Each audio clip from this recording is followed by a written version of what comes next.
ನೀವು ಬಂದ ನಂತರ ಬಿಗ್ ಬಾಸ್ ಮನೆ ಹೆಂಗೆ ಚೇಂಜ್ ಆಯಿತು ಅನಿಸುತ್ತೆ? ಹನುಮಂತು, ರಜತು, ಸೊ ಎಲ್ಲರೂ ಕೂಡ ಅಂದರೆ ಅವ್ರ ಆಟ ನೋಡ್ತಾ ಇದ್ದೀರಾ, ಸೊ ಹೇಗೆ ಅನಿಸುತ್ತೆ ಅಂತ? ಈಗ ಫಿನಾಲಾಗಿ ಯಾರು ಬರ್ಬೋದು ಅನ್ನೋಂಥ ನಿಮ್ಮ ನಿರೀಕ್ಷೆ ಇರುವಂಥದ್ದು? ಆ್ಯಕ್ಚುಲಿ ಹನುಮಂತು ನಾನಿರುವಾಗಂತೂ ತುಂಬ ಸೈಲೆಂಟ್ ಆಗಿರ್ತಾಯಿದ್ರು. ಧನ್ರಾಜ್ ಆಯಿತು, ಹನುಮಂತ್ ಆಯಿತು, ಅವರು ಒಂದು ಕಾರ್ನರ್ ಆಗೇ ಇರ್ತಿದ್ರು. ಯಾವುದ್ರಲ್ಲಿ ನಮ್ಮ ಜೊತೆ ಯಾರ ಜೊತೆನೂ ಮಿಂಗಲ್ ಆಗ್ತಾ ಇರಲಿಲ್ಲ. ಆಟಗಳಲ್ಲೂ ಅಷ್ಟಕ್ಕಷ್ಟೇ ಇರ್ತಿದ್ರು.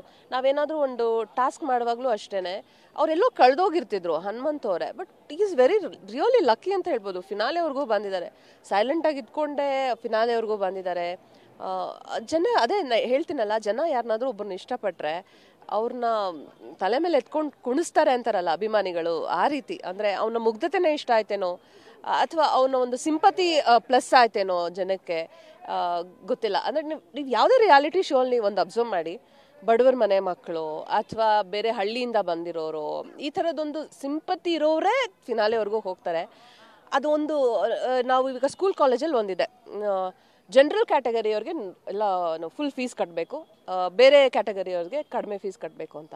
ನಾವು ಎಷ್ಟೇ ಓದಿ ದಬಾಕಿದ್ರೂ ಕೆಲಸ ಸಿಗುವಾಗ ಫಸ್ಟ್ ಅವ್ರನ್ನ ಕನ್ಸಿಡರ್ ಮಾಡ್ತಾರೆ, ನಮ್ಮನ್ನು ಕಡೆಗಣಿಸ್ತಾರೆ. ಹಾಗೆ ಈ ರಿಯಾಲಿಟಿ ಶೋಗಳಲ್ಲೂ ಹಾಗೆ ಆಗ್ತದೆ. ಸಿಂಪತಿನೇ ವರ್ಕ್ ಆಗ್ತಿದೆ. ನಾವು ನೋಡೋದಕ್ಕೆ ಓಕೆ ಬ್ಯಾಂಗ್ಳೂರಿಯನ್ಸು ನಮಗೇನು ಏನು ಕಡಿಮೆ ಇಲ್ಲ ಬಿಡಪ್ಪ, ಅವ್ರನ್ನ ಯಾಕೆ ಗೆಲ್ಸೋದು, ಅವ್ರನ್ನ ಯಾಕೆ ಬಿಡೋದು ಅನ್ನೋ ಥರ ಆಗ್ಬಿಡುತ್ತೇನೋ ಏನೋ ಗೊತ್ತಿಲ್ಲ.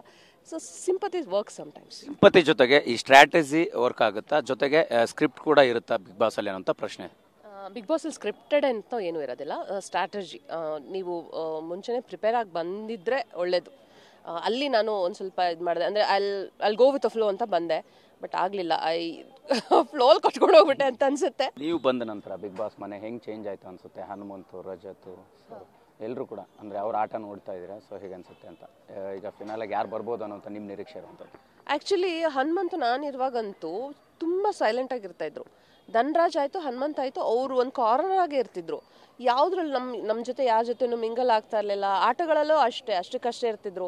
ನಾವೇನಾದರೂ ಒಂದು ಟಾಸ್ಕ್ ಮಾಡುವಾಗಲೂ ಅಷ್ಟೇ ಅವರೆಲ್ಲೋ ಕಳೆದೋಗಿರ್ತಿದ್ರು ಹನುಮಂತ್ ಅವರೇ. But is very really lucky ಅಂತ ಹೇಳ್ಬೋದು. ಫಿನಾಲೆವರೆಗೂ ಬಂದಿದ್ದಾರೆ, ಸೈಲೆಂಟಾಗಿ ಇದ್ಕೊಂಡೇ ಫಿನಾಲೆವರೆಗೂ ಬಂದಿದ್ದಾರೆ.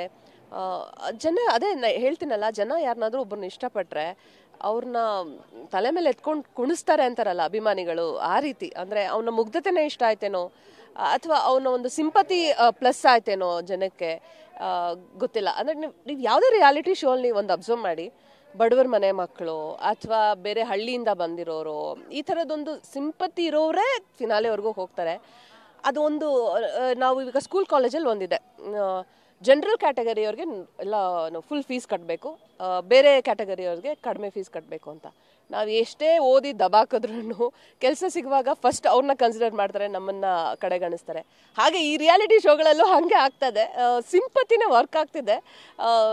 ನಾವು ನೋಡೋದಕ್ಕೆ ಓಕೆ ಬ್ಯಾಂಗ್ಳೂರಿಯನ್ಸು ನಮಗೇನು ಏನು ಕಡಿಮೆ ಇಲ್ಲ ಬಿಡಪ್ಪ, ಅವ್ರನ್ನ ಯಾಕೆ ಗೆಲ್ಸೋದು, ಅವ್ರನ್ನ ಯಾಕೆ ಬಿಡೋದು ಅನ್ನೋ ಥರ ಆಗ್ಬಿಡುತ್ತೇನೋ ಏನೋ ಗೊತ್ತಿಲ್ಲ.